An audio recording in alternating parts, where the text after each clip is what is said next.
Hello, and welcome to BIA's Leading Local Insights podcast, your go-to spot for staying ahead in the dynamic local advertising marketplace. You'll hear BIA's top experts and their distinguished guests break down the trends, technologies, and innovations reshaping local media. Plus, you'll frequently get highlights from BIA's U.S. local advertising forecast. Thanks for tuning in. Let's dive in.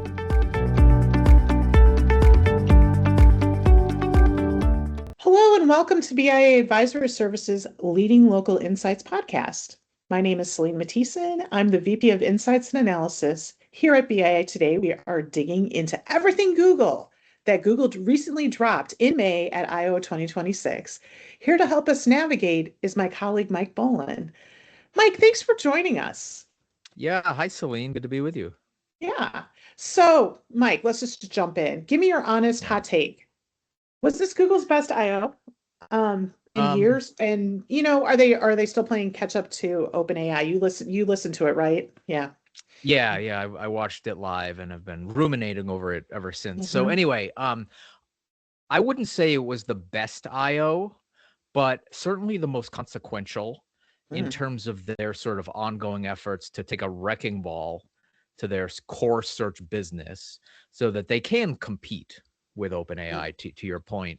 And I think that's like the hot take. And the slightly longer answer would be that, I think we can sort of take a step back and contextualize what Google's doing and what's driving them over the last year and a half to sort of, I think that will set the stage for a lot of stuff we're going to talk about. So as you remember, Celine, everyone about, 2 years ago when OpenAI started to bubble up, everyone was calling Google dead, right? And I think Google's next few moves after that were pretty critical. So it was faced with the decision, do we disrupt ourselves and really lean hard into this new thing, this sort of AI fueled search, or keep doing what we're doing?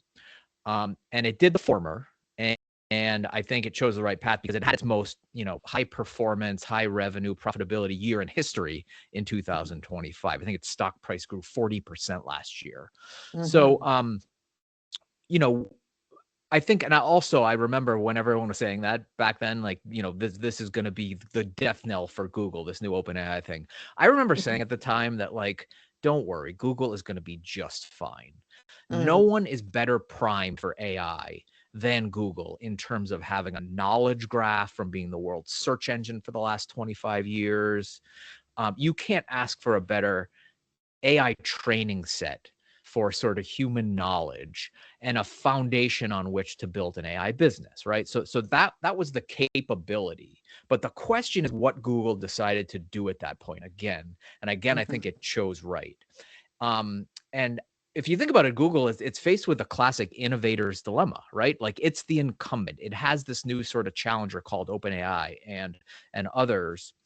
And, it learned really well throughout the process of being the disruptor to media companies, to everyone over the last, few decades, how to handle disruption and how not to handle disruption.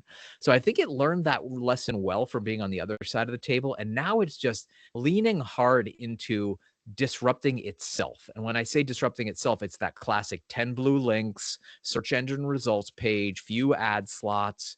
And what it's sort of finding, the irony in all of this is that by disrupting itself to compete in this new world, it actually may find things that were more valuable than that traditional search model. The unit economics of search, you have a few ad slots, the cost per click you get for them. And we can get into the things it's doing to get to that. But I think that's sort of the background or the backdrop to what we saw at I/O this year.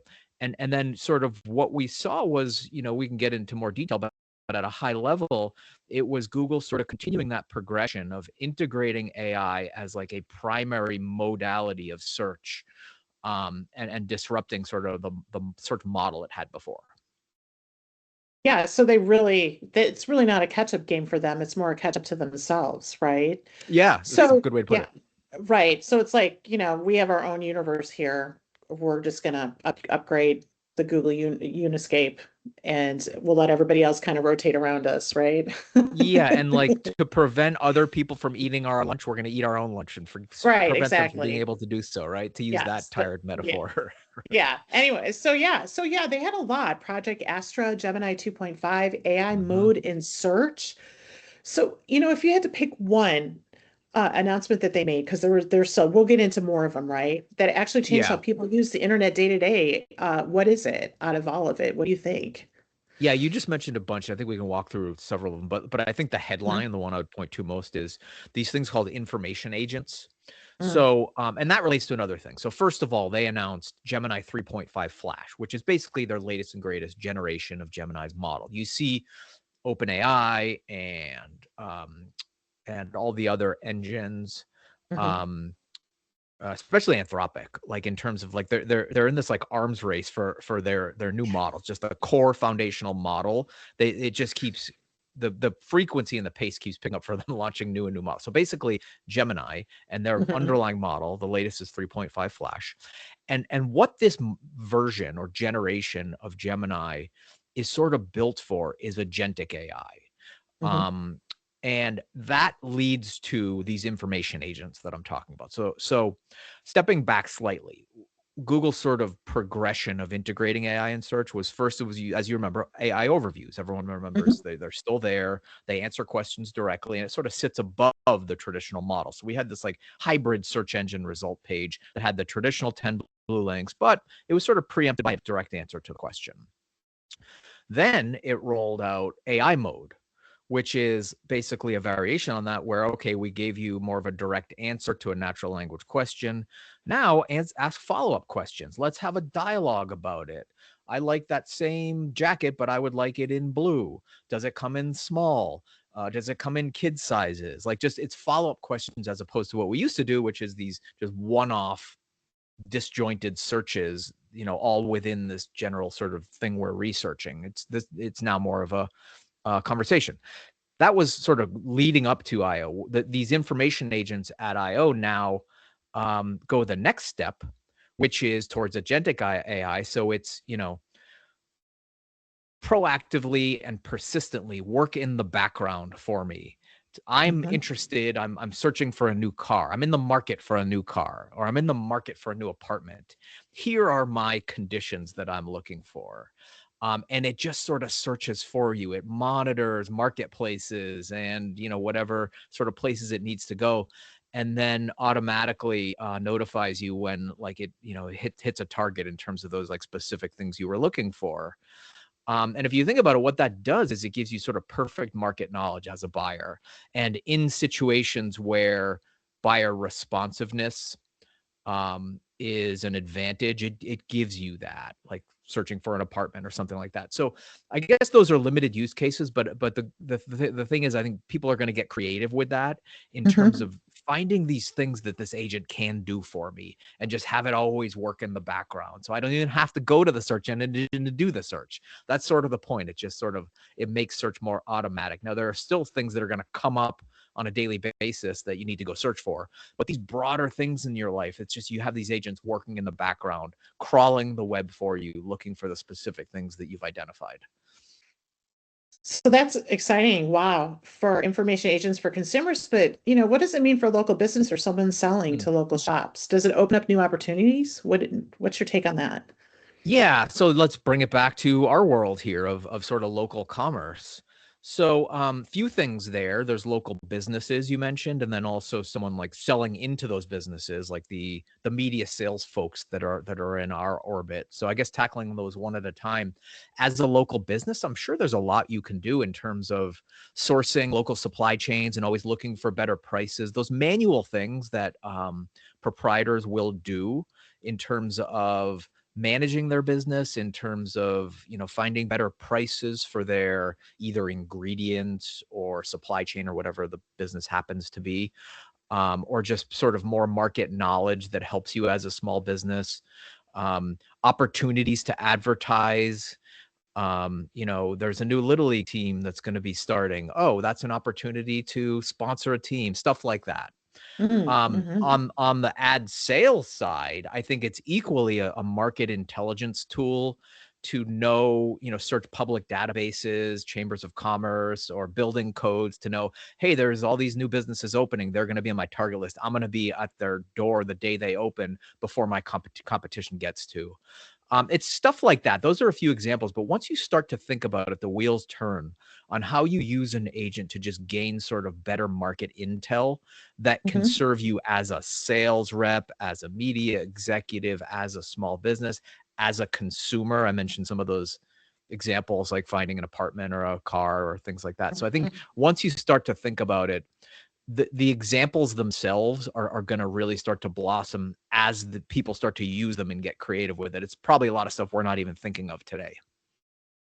Oh yeah, especially for travel. I mean, it can Travel's a great one. Travel's right, especially if you're trying to plan a trip for the day, even if it's to go into town, and just, it can do that step by step instead of just, downloading Waze and hoping the traffic's okay, right? And getting Oh yeah, it'll be directions able like to you would do in find the old all days. of the Yeah. the local business promotions that are happening in the Right. little sort of part of time you might be visiting, and just say, hey, by the way, so and so is having like a happy hour, and it just whatever the case may be. It's perfect market knowledge, which is always sort of the like Interesting. theoretical, economical sort of holy grail. Yeah. So I'm switching to YouTube. YouTube also Mm. got some major AI features like Ask YouTube and the Gemini Omni. For someone buying local video advertising, does YouTube become more compelling buy after these, or after the announcements, or is it just like, oh, that's great, it's just going to be better, measurement, better placement? I think it's all of the above. So I Oh, think okay. this is Google's effort to bring everything we just talked about to all of this. It's full sort of surface area. Hmm. Um, like for example, it's doing this. Gemini Spark is something that's Hmm. going to work with Google Workspace, your inbox, your Word docs, and just sort of be like everything from a research assistant to a calendar manager. And so for what you're talking about in YouTube, I think it's bringing it there too. And I think it Hmm. opens up other use cases, some of which you mentioned. That I think that's absolutely true. As a media buyer, I think you're going to be able to get a lot more intelligence on the inventory that's out there, and opportunity to like optimize placement. I think for a media seller, it's the ability to be able to work with that inventory if you're an agency, and sort of bring those ends together. As a user, it's the ability to better find what you're looking for on YouTube. And I think that what it's doing there is utilizing what I think a lot of LLMs are doing these days, which is a longer tail of a search index, such as Hmm. the transcriptions from all that video that Google has, and able to find that sort of long tail answers to questions. Like traditionally on YouTube, you go and you sort of search in a typical sort of keyword way. Like on the last episode, we talked about this. Google has conditioned us to sort of search like cavemen, right? It's, Yep. coffee near me. As opposed to just a more, you're going to be able to go onto YouTube and say, I'm looking for a video. I'm renovating my house. I'm looking for the best type of outdoor screws to use that are not galvanized, but they will withstand, outdoor weather in Southern California. Here's my zip code. And it's just those long tail queries. And you'll get some DIY video that has that. And you'll get the deep link to minute 3, second 23, where there's someone talking Right. about Yeah. it. So I think it brings what we were doing to much more granular levels. And I think that's the theme for all of this. It's just granular, more right where you need it. Yeah. I can Yeah. understand that. So, speaking of consumers and searching, tell me more about Google's pitch for mini apps that users can create, because this kind of goes hand in Yeah. hand, right?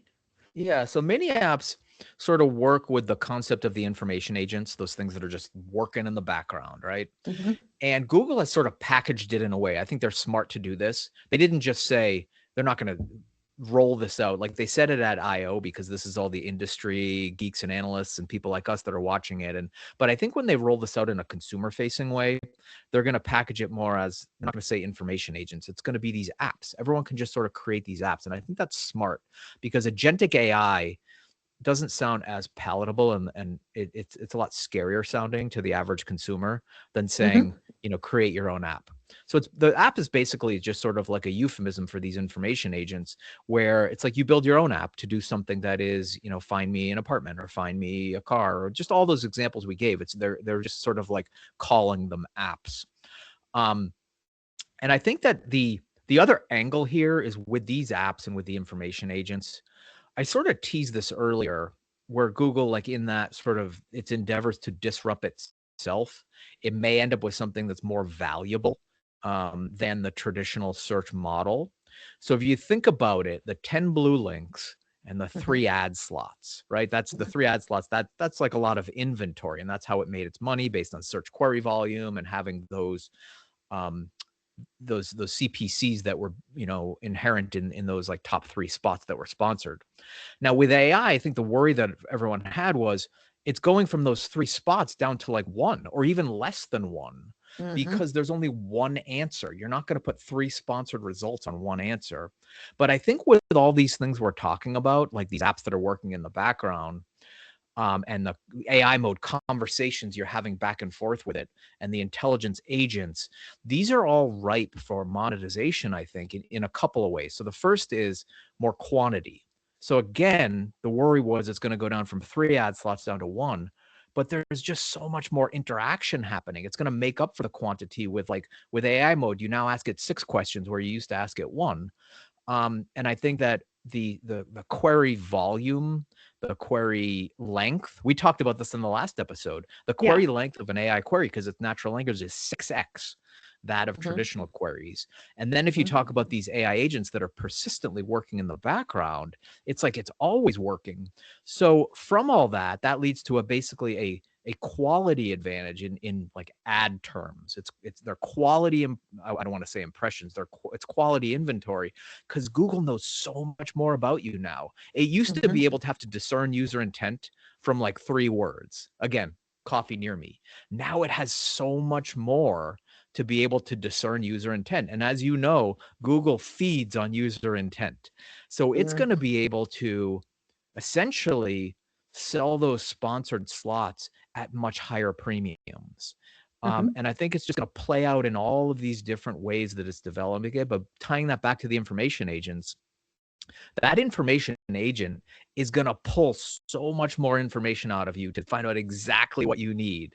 And Google is going to, I don't want to say exploit, because that sounds bad. It's going to monetize that information. Yeah. And it probably won't be like on a cost per click basis, but if we were to like measure it in apples to apples to what we know today, which is CPCs, the CPCs are going to be so much higher from just like this just hyper nuanced intent that they're going to be able to like pull out of you with all of these things we're talking about. But so you asked about the apps, and I think that was more than you asked for, but the apps I think are going to provide a springboard for Google to be able to like answer that question that everyone's been asking as you disrupt yourself in this new world, how the heck are you going to monetize it? And I think that's basically how they'll do it.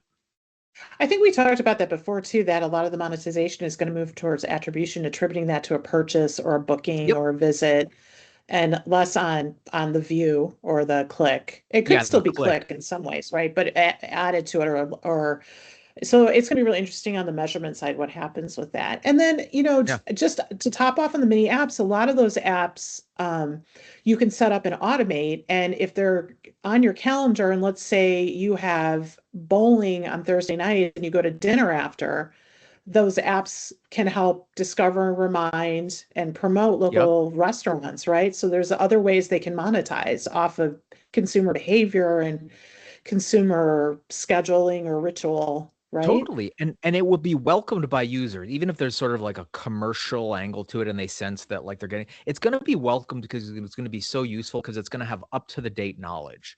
It's going to say something like, hey, did you know this new restaurant just opened up? They're having a soft launch tonight, and it's within 2 blocks of where your bowling game is happening. Stuff like that. It's just going to be more proactive, as like, it's almost, think of it like a personal assistant. Personal assistant, yeah. Okay, so let's pivot to hardware. Google's launching intelligent eyewear, and I was really excited because Warby Parker. I love Warby. These are Warby Parkers. Warby Parker is one of the ones they're working with. It's open, right? Their AR VR is open for people to develop on it too. So what does that mean technically? Is it really a game changer for local marketing? Yeah, a few things there. So yes, it is open. It's based on Android XR, and it just adapts the same model that Android had, which is it's, an Okay. open operating system, just like Android, and OEMs from Samsung to others, and in this case, eyewear makers like Warby Parker can pick it up Hmm. and build like AI glasses based on this. And a quick sort of side note on that, it's interesting because I follow the augmented reality space a lot, as you know, and about 10 years ago when I started to track it, the industry was just so intent on this just fantastical over the top sort of user experience where you walk around and there's sort of like dragons flying out of trees and Pokemon over here and just that highly dimensional and nuanced sort of like UX where visually things could sort of hide behind trees or, and that requires what we all realized after a long time was that it's so computationally intensive to do that, to scan surroundings, to know the dimensions of a space so that things can go inside and outside of certain objects. And that required glasses that were like $3,500 and no one is going to wear out in public, right? So I think Hmm. that the world has sort of scaled back from that and realized that, let's do something that looks just like normal eyewear, because if it's not stylish, it's dead on arrival. No one's going to wear it out of their house. And no one's asking for that yet. All of those just heavy graphics, it's just sort of overwhelming. So let's just do a few things that are just sort of subtle pieces of intelligence, even if it's non-visual at all. A whisper in your ear about, navigation or other just all these personal assistant AI driven things, like you have Gemini in your ear through glasses, or in some cases just a small display that gives you sort of some of those functions. And this of course gets back to Google Glass and its failings, but I think Google was too early to market now with that, and now it feels like the culture is sort of ready for something that is more functional, less sort of techie. And with Google Glass, they just made them too geeky. No one wanted them. But partnering with fashion designers like Hmm. Gentle Monster in Korea and you mentioned Warby Parker, they think these things are a lot more saleable. But really, the point is that they want to be vertically integrated, like Apple. They have the software, they have the operating system, and now they have the hardware. And I think AI is something in particular that benefits so much more in being an empowered and effective assistant for a given person if it's eye level, right? Because that gets into this sort of holy grail of AI that you may have heard the term physical AI. So all the AI to date has been confined to the web, right? It basically crawls the web, it gives us intelligence. What about the real world? So once the AI is here on your face, and Google can sort of build an intelligent map of the world through just, people walking around asking things. I think it's going to be open up use cases and open up a market for Google that takes it from the two-dimensional confines of our screens out into the physical world. And as you know, Celine, and bringing it back to the local stuff, most commerce happens offline as opposed to e-commerce. So I think that that's really the end game for the intelligent eyewear. What we saw at Google I/O was their next steps in rolling out these things that are, again, fashionable. Hopefully, sexy people will want them, and bring Gemini from your phone to eye level. Hmm. Interesting. Well, I would save the best for last in my case. So the Google Hmm. announcement of a universal cart and agent Yes. shopping, making it so much easier to make more transactions. How does this work for local commerce and ad sales? Give us some details on it. Yeah. So the universal cart sort of is like a variation or a flavor of those apps we talked about in the information Hmm. agents, but specifically built for shopping. So Hmm. it will go out and do your shopping for you, find things, come back with updates on what it found. This is great for like collectibles or rare items, but it's also great for just, every day, like, hey, spring's coming up. Update my wardrobe with all the hottest new spring items, right? I guess that's Hmm. not a good example for today because Birthday it's, party. I have to plan a yeah. birthday party. I need to buy decorations and find me, like I just like I There can you just go. see that, right? Like, Yeah, or we're having a barbecue and it's themed because everybody's really big on themed parties these days, right? Or totally. themed get-togethers. So Yeah, and maybe it'll that. find all the things and even the things you're forgetting. Like, have you thought you're gonna need some big trash cans because there's gonna be, like stuff like that. But I Hmm. think that the cool thing about this, in addition to just being like a shopping variant of the information agents, it brings in Google's AP2 protocol, which is agent payments protocol. So for the more daring early adopters in the AI world, you can actually tell it to just like, if you find this, just buy it. You don't have to come back to me and ask, Oof. just buy it, which is could be dangerous. But that's the other thing that's going to start to do, which is interesting. But I think this whole agent universal cart and agent shopping goes back to something you were talking about earlier, which is the attribution and the analytics, where it might be tied more to action as opposed to clicks.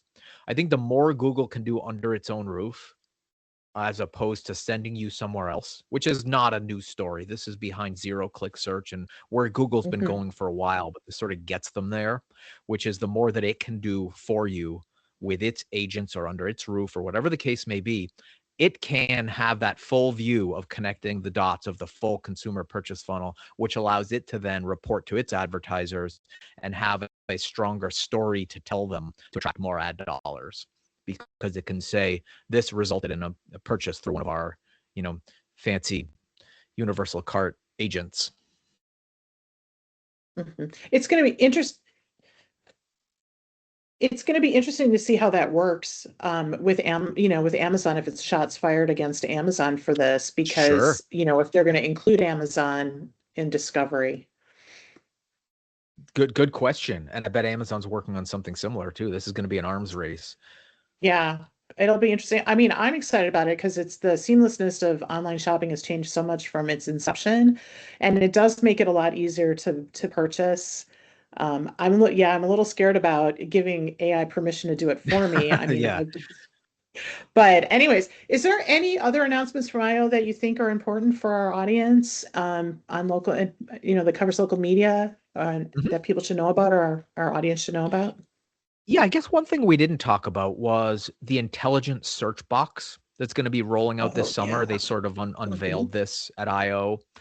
And the thing is that this is going to be now the primary interface for search. So I think the way I characterized it earlier was the steps they've taken to slowly integrate AI into search, which was first the overviews, then AI mode. But like the comfort blanket of the 10 blue links was always sort of there in the traditional search box. Google is actually now, with this intelligent search box that's going to be rolling out pretty soon, making all of these like new AI tools the primary, like they used to be secondary. Now they're the primary interface.